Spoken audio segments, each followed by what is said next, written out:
तो D and F block में हम लोग आगे का पार्ट पढ़ते हैं, D and F block.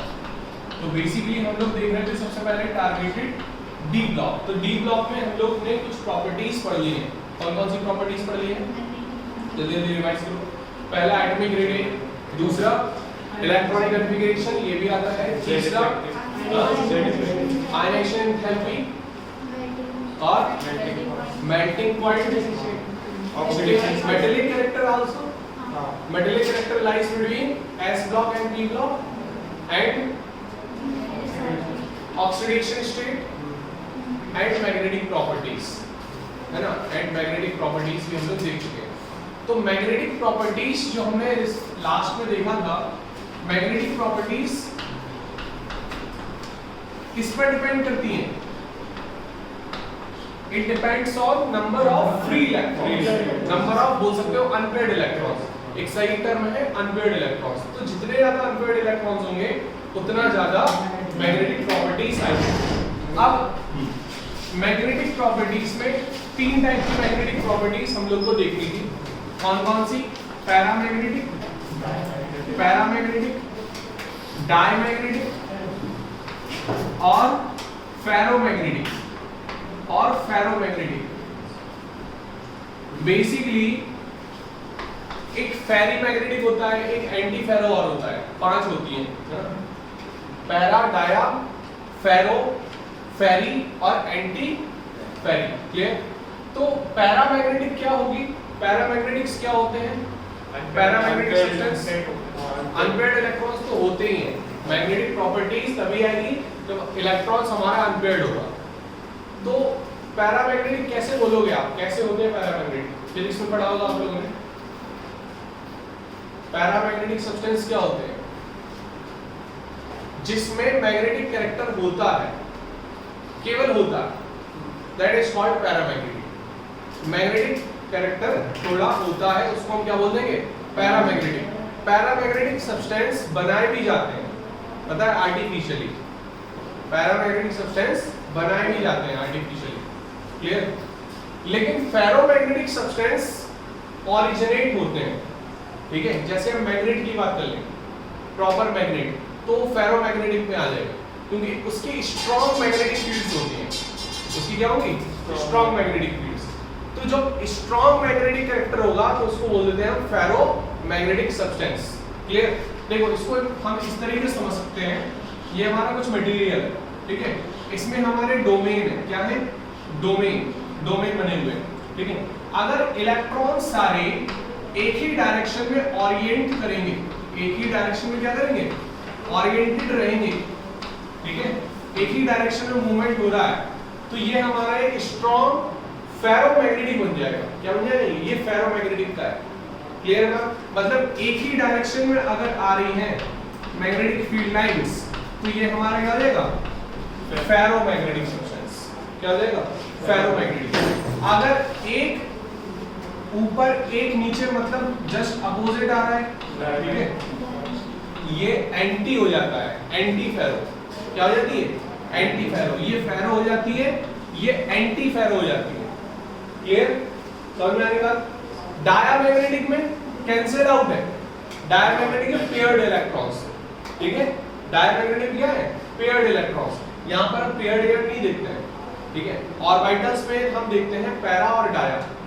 Orbitals में हम क्या देखते हैं? पैरा और डाया। सब्सटेंस में जब हम प्रॉपर्टीज देखते हैं तो फेरो, एंटी फेरो और फेरी।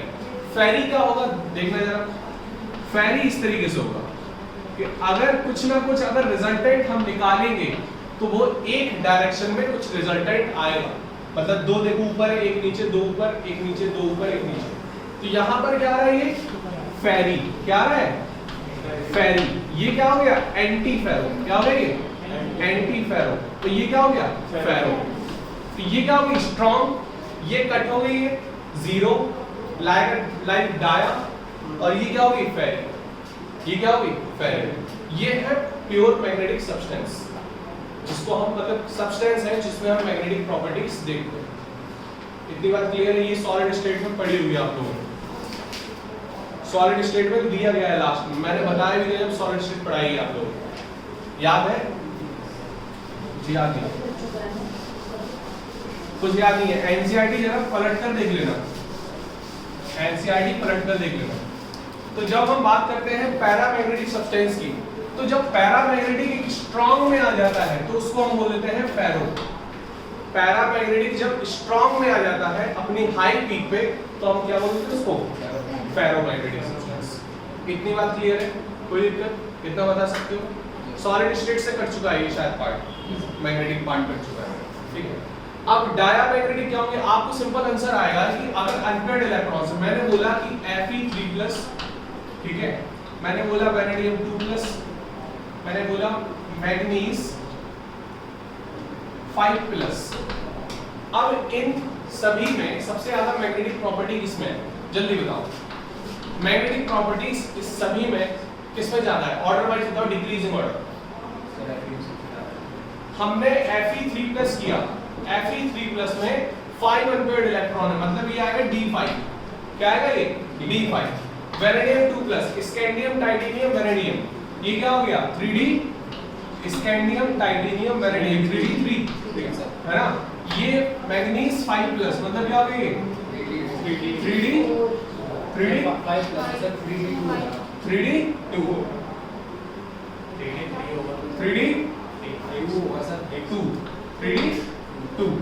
क्लियर है इतनी बात? सबसे ज्यादा किसकी होगी? Fe3+। इतनी बात क्लियर है? फिर वेनेडियम, फिर मैग्नीज। तो ये क्या हो जाएगा? Decreasing order of magnetic current. बता सकते हो आप लोग? कोई दिक्कत यहाँ पर? क्लियर है? कोई दिक्कत? ठीक, इसको जल्दी नोट कर लिया करो, क्वेश्चन को फटाफट नोट करो। हम इनविटेशन कार्ड नहीं देंगे आपको, पहले एक गैप देगा करो, तुरंत नोट करो। लिख लेना ऊपर magnetic property, magnetic character, decreasing order. ऐसे ही क्वेश्चंस आएंगे एक दो नंबर में। ये समझ में आ गया ना आपको? कैसे आए? हाँ, ठीक। अब अगर मैं फॉर्मूला की बात कर रहा था, तो फॉर्मूला क्या हो जाएगा मैग्नेटिक मोमेंट का? √n+2। तो ये क्या हो जाएगा? बोर मैग्नेटिक इसकी यूनिट, और इसको डिनोट किससे करते हो? म्यू से, ठीक है। क्लियर है इतनी बात? ठीक है, हटा दे।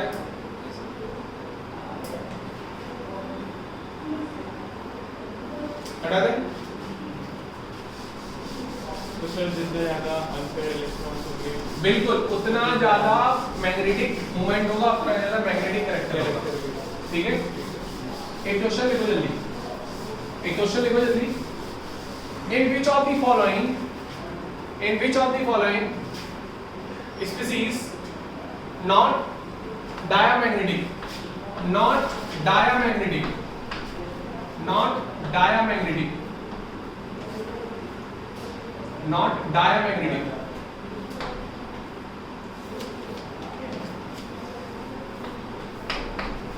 not diamagnetic,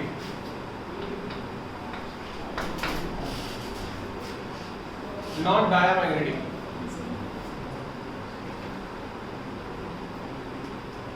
इनमें से कौन सी डायमैग्नेटिक नहीं है?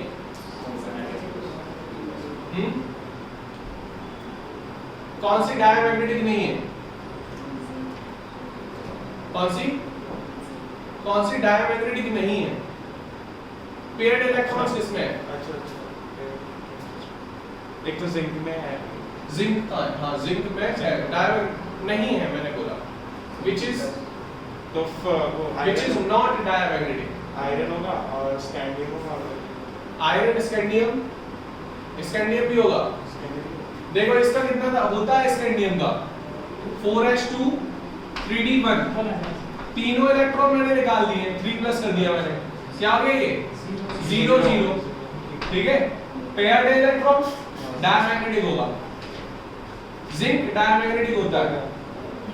Fe8+ क्या हो गया ये 4s2 3d6, 8 इलेक्ट्रॉन मैंने निकाल दिए, क्या हो गया डायमैग्नेटिक होगा। Vanadium plus 4s2 scandium titanium vanadium 3d3, इसके एक इलेक्ट्रॉन निकला, ये तो पैरामैग्नेटिक होगा। कैसा होगा ये? पैरामैग्नेटिक। क्लियर हुई बात नहीं? इसका मैग्नेटिक मोमेंट निकालो जल्दी, वैनेडियम प्लस का। मैं पूछूंगा जिससे वो बताएगा। वैनेडियम प्लस का मैग्नेटिक मोमेंट जल्दी निकालो। Magnetic moment of vanadium plus, magnetic moment of vanadium plus V plus.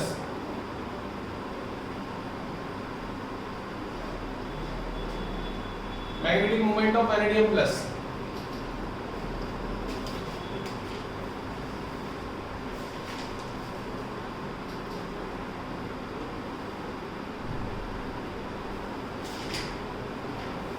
इसमें इतना सोचना क्या है, जल्दी करो।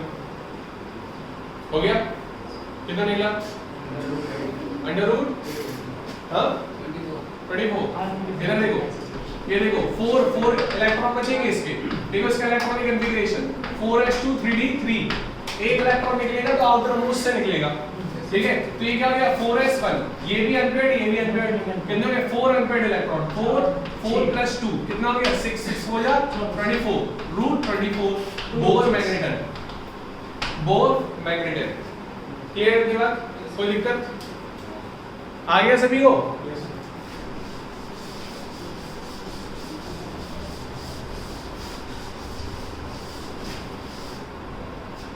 इतनी बात क्लियर है?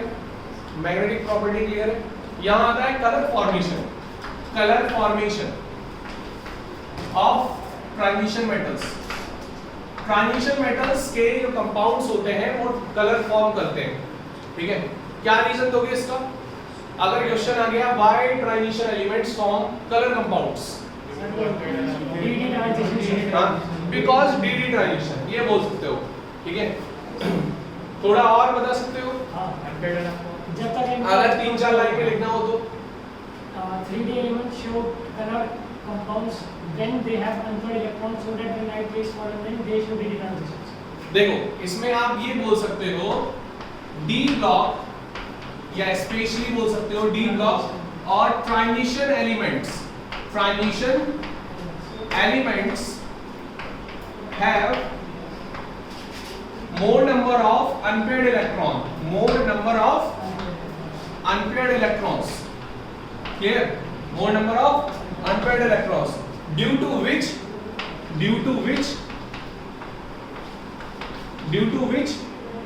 it excited from its lower energy level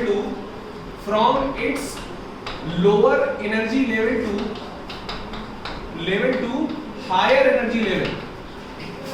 energy level or vice versa,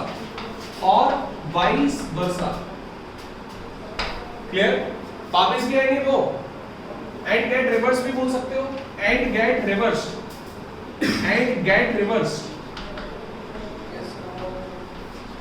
due to which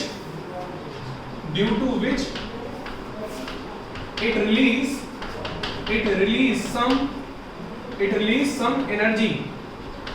some energy in the form of color electromagnetic waves,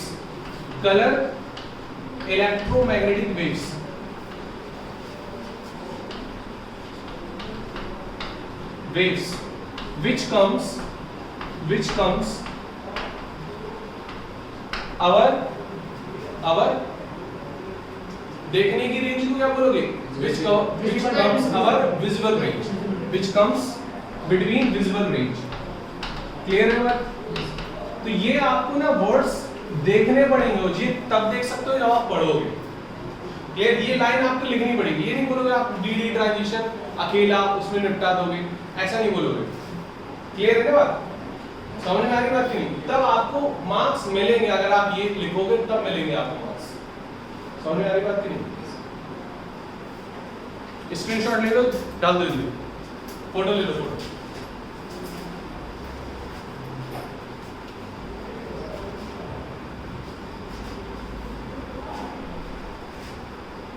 तो ये आपको बताना पड़ेगा। क्लियर? समझ में आ रही बात की नहीं? अगर मैंने जो अभी क्वेश्चन पूछा था आपसे,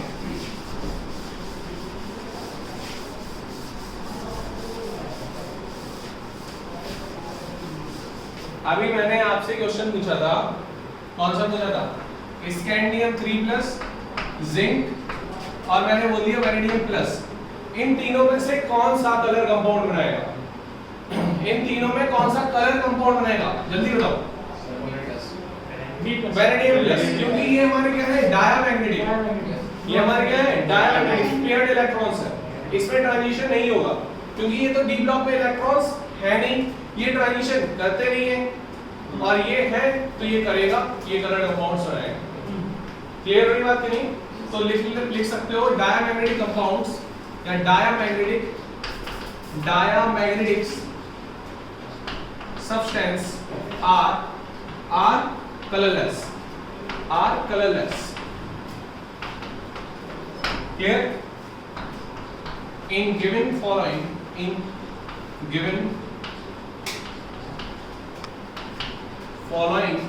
element, vanadium plus has unpaired electrons form color compounds। ये आपको ना लिखना सीखना पड़ेगा। जब तक आप लिखोगे नहीं ना कॉपी में आंसर, तब तक आपकी आंसर राइटिंग की ना प्रैक्टिस नहीं बनेगी, आपके एमसीक्यू नहीं आएंगे, आंसर राइटिंग आएगा। आंसर राइटिंग जितनी ज्यादा करोगे उतनी ज्यादा आपकी फिनिशिंग आएगी। क्लियर है बात? आंसर राइटिंग आपको सीखनी पड़ेगी और अच्छे प्रॉपर वे में। क्लियर है बात? इसको और ज्यादा आप एक्सप्लेन कर सकते हो। ये 1 नंबर में आ गया तो कर दोगे आप 1-2 नंबर में, थोड़ा ज्यादा आ गया तो 4 नंबर में आ गया तो इतने से काम नहीं चलेगा वहां पर। सबके कॉन्फ़िगरेशन बिल्कुल आपको ना बतानी पड़ेगी, बिल्कुल आप खोल के लिख सकते हो। क्लियर है ना बात? जितना ज्यादा आप पढ़ोगे, जितना ज्यादा आप दिमाग फैलाओगे अपना, उतना ज्यादा आप सोच पाओगे, लिख पाओगे। सही डायमैग्नेटिक बोलेंगे वो कर भी चुका नहीं, डायमैग्नेटिक का कलरलेस लिख लेना, डायमैग्नेटिक का कलरलेस, पैरामैग्नेटिक का कलरफुल। ठीक है, लिख लेना, नोट करके लिख लेना। डायमैग्नेटिक आर कलरलेस, जो डायमैग्नेटिक होंगे वो कलरलेस होंगे, पैरामैग्नेटिक होंगे वो कलरफुल होंगे। ठीक है, क्लियर है बात?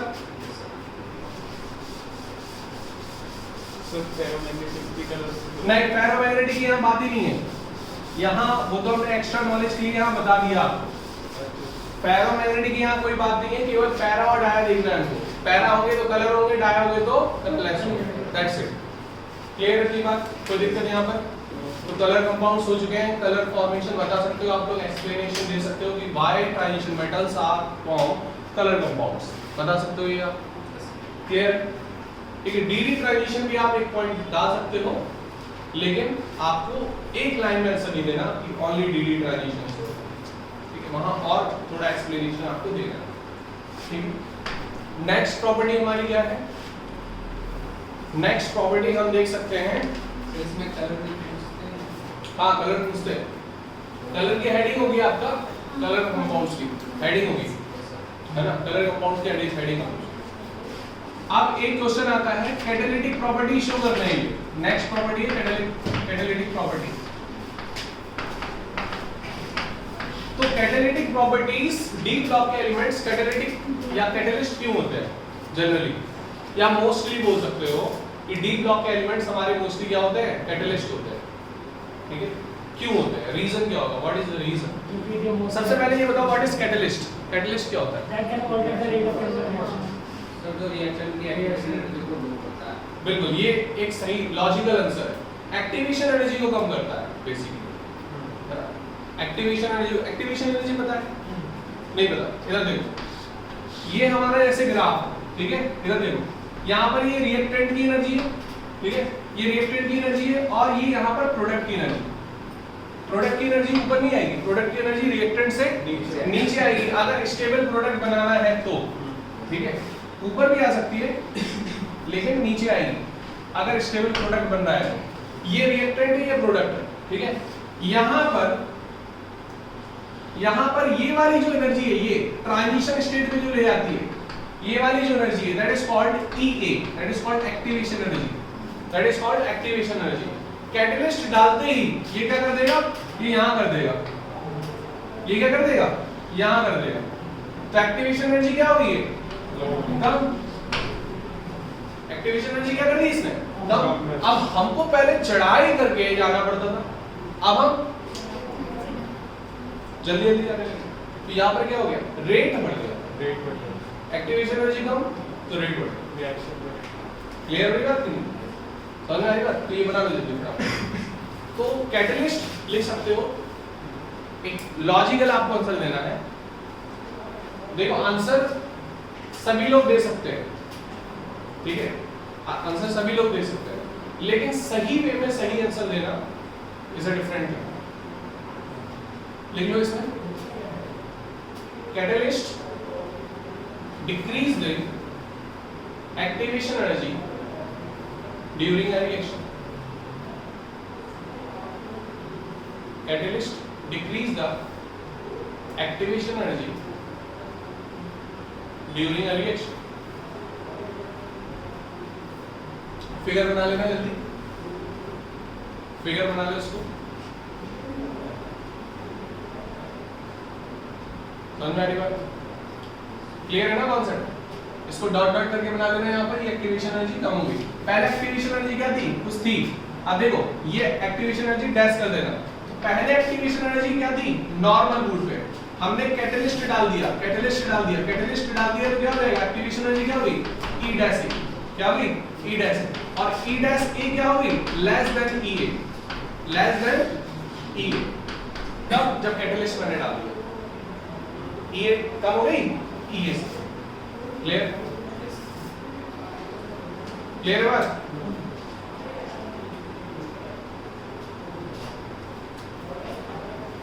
कोई दिक्कत यहां पर, नेक्स्ट लिख सकते हो, और करके लिख सकते हो, catalyst are the substance, catalyst are the substance which enhance the rate of reaction, which enhance the rate of reaction, which enhance the rate of reaction.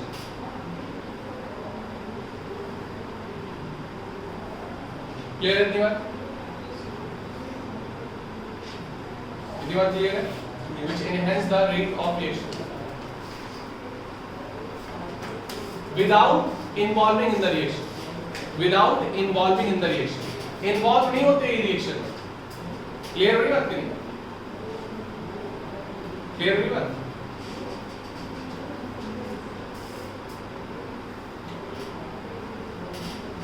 कोई दिक्कत? Without involving in the reaction.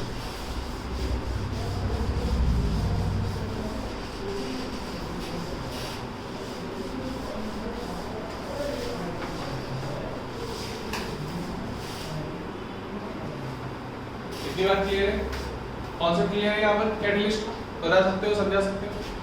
अब question में वो है कि D block या transition elements हमारे जो होते हैं वो कैटलिस्ट क्यों होते हैं, व्हाई? नंबर ऑफ इलेक्ट्रॉन के साथ electron free electron, vacant D orbital, इनकी ऑर्बिटल्स ज्यादा होती है। कैटलिस्ट का काम ये है कि अगर बोल सकते हो कि हमको एक ड्रेनेज, ठीक है, पार करना है, ड्रेनेज बड़ा है थोड़ा सा, है ना, बोल सकते हो एक नाला, नाला पार करना है, ठीक है, तो नाले में जो ऊपर से वो प्लेट रखी जाती है ना, वो कैटलिस्ट का काम करती है, वो कैटलिस्ट का काम करती है। क्लियर, मतलब वो एक जो गैप है, जो ट्रांजिशन, जो एक्टिवेशन एनर्जी का जो गैप था, तो चढ़ाई चढ़नी पड़ रही थी, वो उसने कम कर दिया। क्लियर, कैसे कम कर दी, अपना सरफेस एरिया दे, तो अपना सरफेस एरिया प्रोवाइड करती है कैटलिस्ट। क्या करता है, अपने आप को सरफेस एरिया प्रोवाइड करता है। क्लियर हो रही बात नहीं? जैसे यहाँ पर कुछ ये हमारा इस तरीके से हमने बना दिया, ये कैटलिस्ट की हमारी वैकेंट साइट्स है। क्लियर, यहाँ पर हमारी कैटलिस्ट की क्या है, वैकेंट साइट्स। क्लियर, ये कैटलिस्ट है हमारा, ये क्या है, कैटलिस्ट। अब यहाँ पर हमने लिया ए और बी, क्या लिया, AA और BB, यहां पर AA आ गया और यहां पर क्या आ गया, BB आ गया।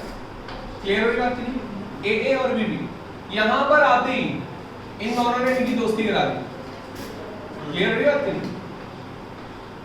कुछ दोस्त हम लोग के शादियों में बन जाते हैं, शादी का काम कर रही है, एक फंक्शन का काम कर, फंक्शन है ना, एक सर्विस दिया उसने, एक मीडियम प्रोवाइड कर दिया, हम लोग जानते भी नहीं है उनको, शादी में मिले, बातचीत अच्छी हुई तो दोस्ती हुई।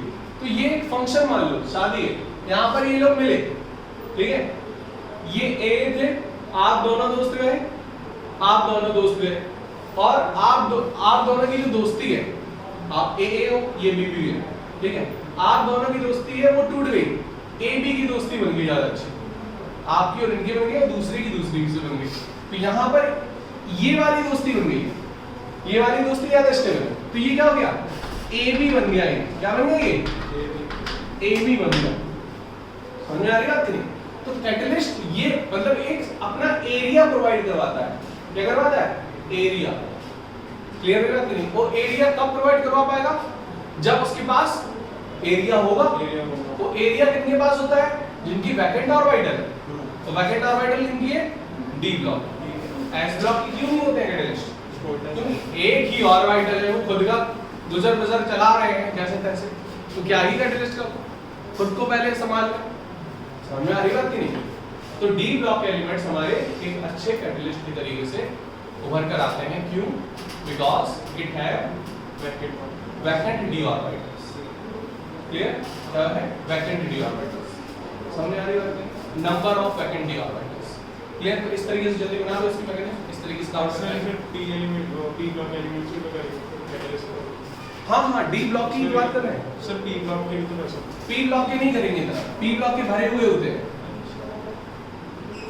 ठीक है ना, और पी ब्लॉक की हमारी क्या होती है, इसको डॉट डॉट करके बना लेना, ठीक है ना, यहाँ पर ट्रांजिशन काम चल रहा है, ठीक है ना, समझ में आ रही बात नहीं?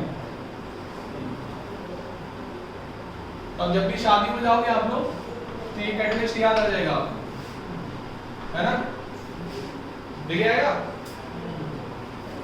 दोस्ती हो ना यार, फिर अगर दोस्ती हो भी नहीं रही होगी, सोचेगा अरे कैटलिस्ट का तो ऑफर मिला है, मतलब शादी तो मिल गई है, अब दोस्ती तो की है, समझ में आ रही बात नहीं? छाप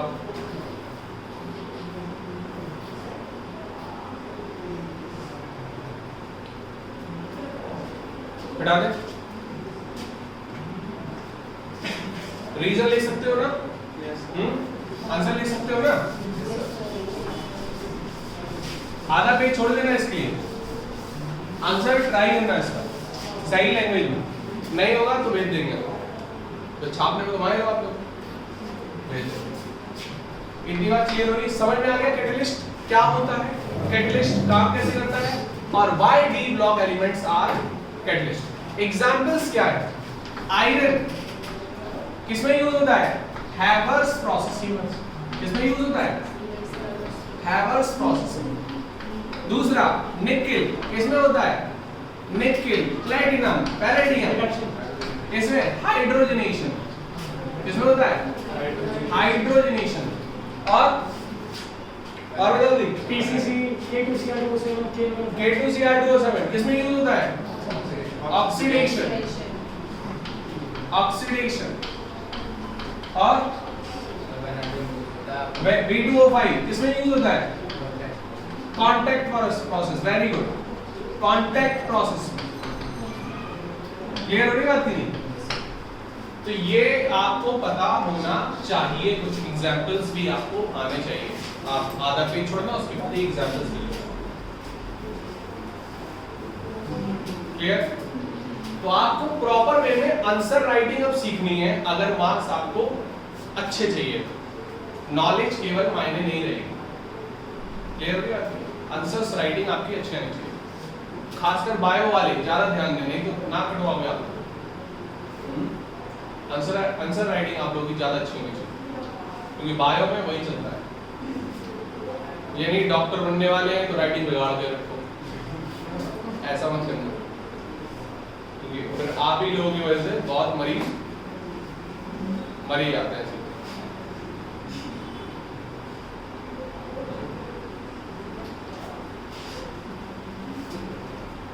देखे है ना केस, केमिस्ट पढ़ ही नहीं पाते सही दवा क्या भी है, कॉन्फिडेंट रहते हैं यही होगा, दे दी मरीज चला के रात भर खड़ा है इसको।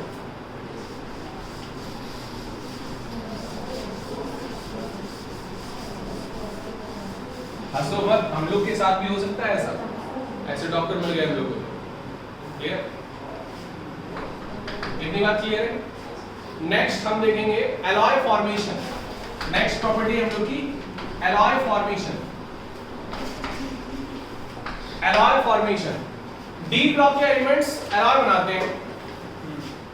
डी ब्लॉक के एलिमेंट्स क्या बनाते हैं? एलॉय। What are alloy? पहले एलॉय बताओ क्या होता है। Homogeneous mixture of Two or more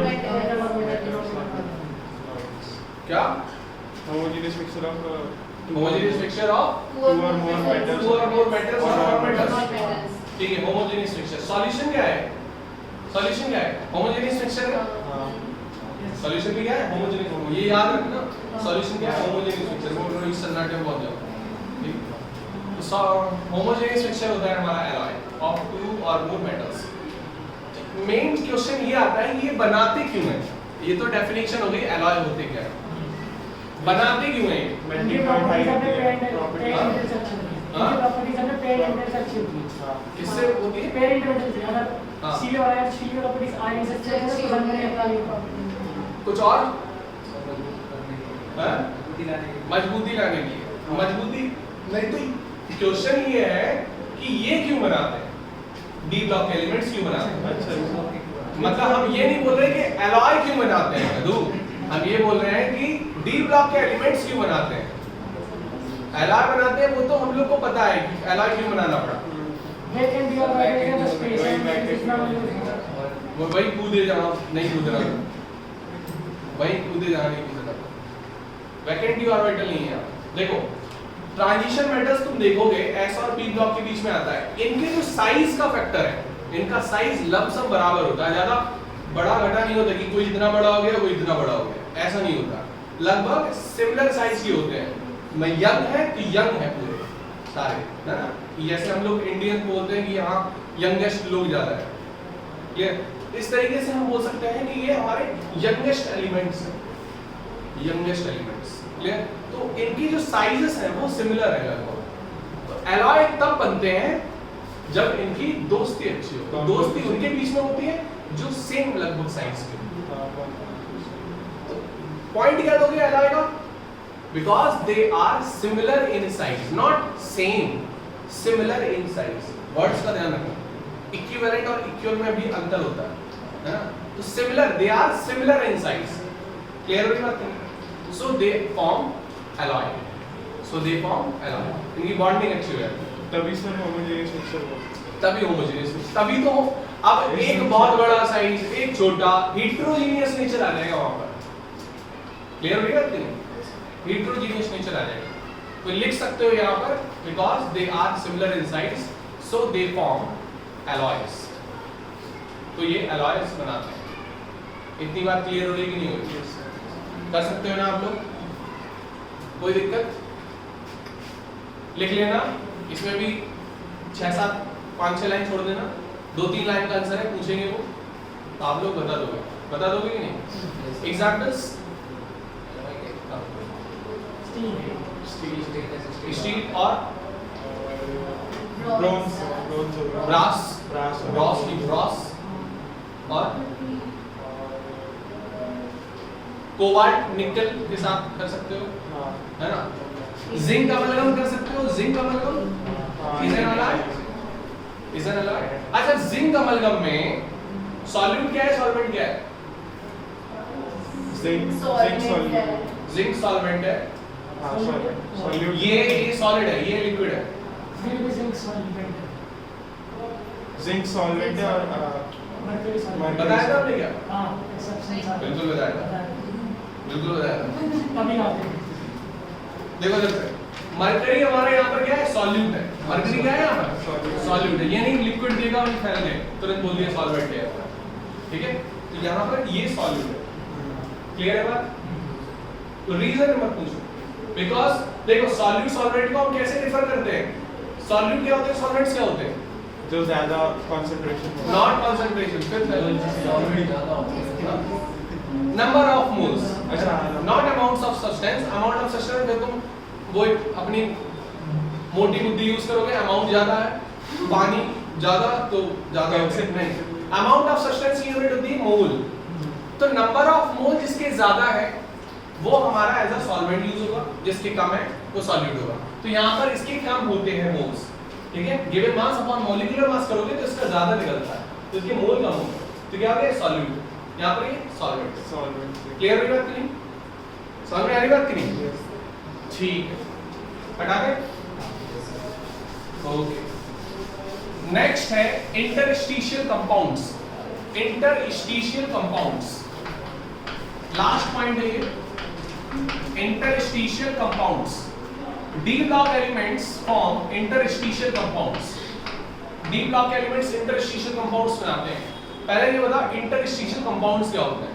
इनकी छोटी-छोटी साइड्स में आके एटम्स बैठ करते हैं। देखो इधर देखो, ये हमारा क्रिस्टल लैटिस बनाने जा रहे हैं। क्या बनाने जा रहे हैं? क्रिस्टल लैटिस, ठीक है।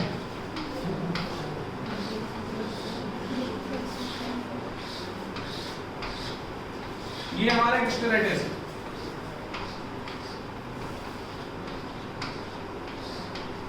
क्लियर हो रही बात की?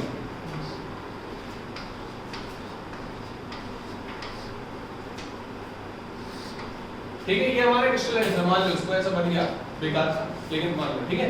ये हमारा क्रिस्टल लैटिस है, ठीक है। थोड़ा और देना, ठीक है, बिल्कुल ही चौपट कर दिया, क्लियर। अब ये हमारा क्या बन गया क्रिस्टल लैटिस, क्लियर। तो अब इस क्रिस्टल लैटिस में ये कहलाते हैं लैटिस पॉइंट्स। क्या कहलाते हैं? Lattice point. क्लियर हो रही बात कि नहीं? लैटिस पॉइंट, इतनी बात क्लियर है? ये कहलाते हैं हमारे लैटिस पॉइंट। मेन जो पॉइंट है हमारे कहलाते हैं लैटिस पॉइंट। लैटिस पॉइंट के बीच में ये जो साइड आती है, साइड डिफेक्ट में देखा होगा, इस साइड घुस गए वो लैटिस साइड, छोटे इंटरस्टिशियल में घुस गए, इंटरस्टिशियल डिफेक्ट बोलते हैं, तो बीच में चले आते हैं। ये कहलाती है हमारी इंटरस्टिशियल साइड। क्या कहलाती है? इंटरस्टिशियल साइड्स, ठीक है। तो इंटरस्टिशियल साइड्स में हमारे छोटे छोटे एलिमेंट है, जैसे नाइट्रोजन है, कार्बन है, हाइड्रोजन है, ठीक है। ये हमारे बैठ जाते हैं, इनको मिल जाती है खाली जगह, ये आराम से बैठ जाते हैं। तो ये हमारे D block elements interstitial compounds बना लेते हैं, क्योंकि इनके जो बीच में गैप क्रिएट होता है उनमें ये हमारे छोटे छोटे जो एलिमेंट्स हैं वो हमारे आ जाते हैं, क्लियर। इसको हम बना लेते हैं इंटरस्टिशियल कंपाउंड्स। तो इंटरस्टिशियल कंपाउंड्स हमारे बनाते हैं, इतनी बात क्लियर है? कोई दिक्कत? इंटरस्टिशियल कंपाउंड्स क्या होते हैं? जिसमें इंटरस्टिशियल साइट्स में जाकर छोटे छोटे एलिमेंट्स हमारे आ जाए, उनको हम बोलते हैं इंटरस्टिशियल कंपाउंड्स। क्लियर? कोई दिक्कत यहाँ पे? नोट कर सकते हो? ठीक, नोट कर, इसको बंद कर देना सर। हो गया, बंद हो गया।